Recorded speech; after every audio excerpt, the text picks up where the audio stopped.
So guys, I finally bought it. I've been waiting ages for this. You know, I was just looking around and I found an excellent deal on this.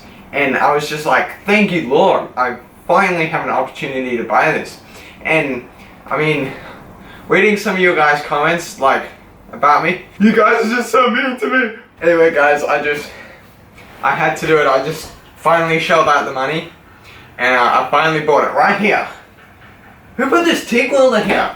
This is the absolutely incredibly new Anko beard trimmer, and I finally shaved that disgusting hair from my face. So I'm coming to you fresh. Oh, you want to know about the TIG welder too? So this is my Renegade AC/DC 205 amp TIG welder. I really wanted a TIG welder. I was going to get this particular Lincoln one, so it probably cost me about $2,500 to get started. But a guy at my work offered this one to me for $700, and that included a gas bottle, a bunch of accessories, and a foot pedal, which just alone would cost me over $200 to get. I do have a stick welder that can do lift TIG, and behind me here I have a scratch start 200 amp TIG setup, and that one does have the digital display, but this one is AC and it's high frequency, so I really needed those. So I'm going to take this opportunity to answer a question I get a lot. Can you put a 10 amp plug on a 15 amp machine and put it into a 10 amp socket? It will work, even though it's not the best idea. I've done it on several tools and it seems to work fine. The actual power source for the 10 amp outlet is 15 amps. It's just got a 10 amp earth on it.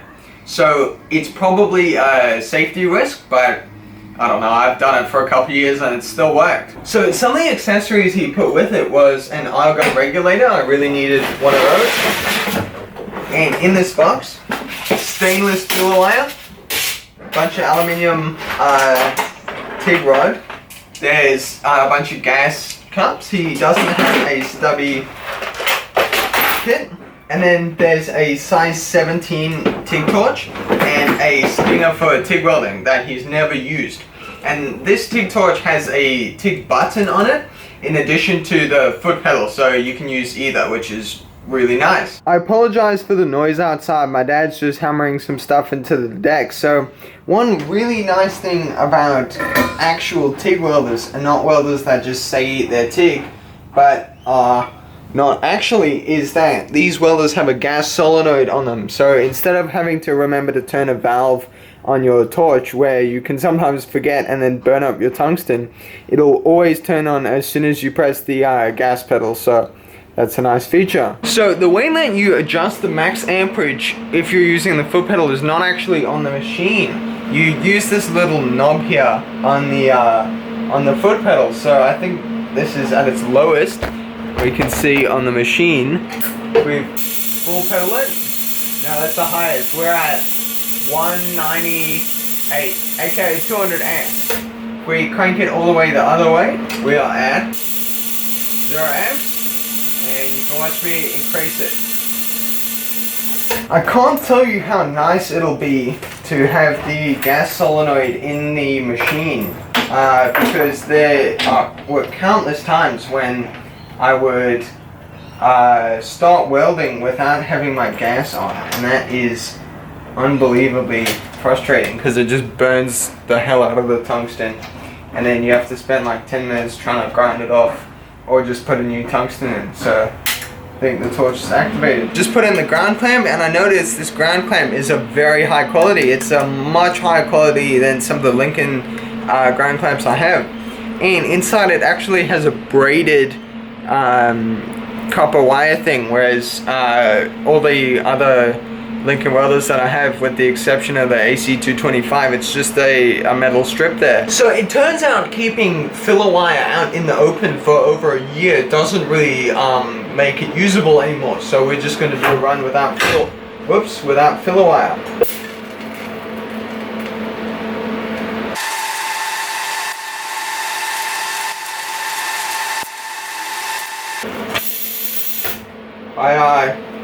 Instead of releasing the pedal, I just keep flicking out because I'm used to scratch start, but I don't know what is wrong with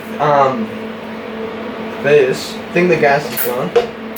So I bumped the gas up to I think 8 liters a minute, and we'll try this again. Putting in the tungsten.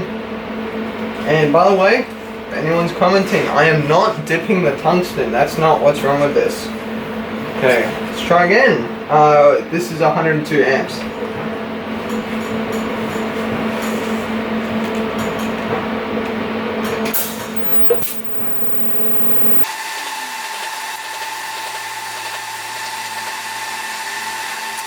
Hey, that seemed to work. And I should have held the post flow in there, but look, clean bead. I don't know whether it's that because I cleaned it again or if I turned up the gas. I don't want to finish the video without doing any TIG welding with filler wire. So we're going to do that now. What I did is I cleaned this up on my belt sander. I'm going to see if that works. Hopefully it didn't impregnate it with any stuff that will ruin the weld. Guess we'll see. Always remember, boys, tables turn, bridges burn, live and learn. So let's try that now.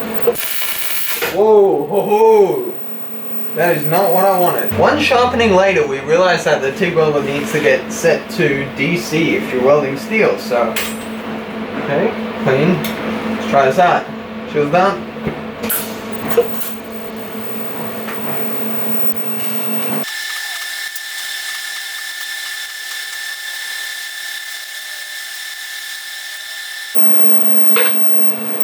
Ooh, alright, so a couple things. First one is my workbench is cooking.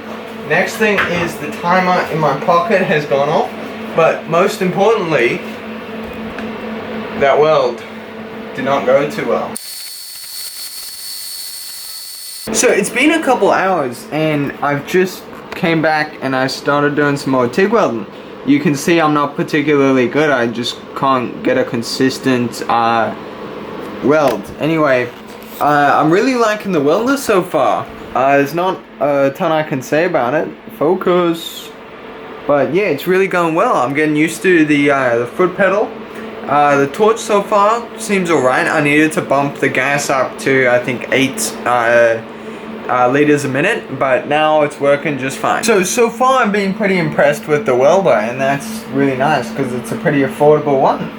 Unfortunately I don't have any aluminium or stainless steel or anything that I can try on, but look forward to maybe a review on this welder later, and I might try doing that in the future. So thanks very much for watching, guys. I'll leave it there. Hey, God bless, love y'all, see y'all, bye. Maybe subscribe to the channel, like the video, thanks y'all, bye.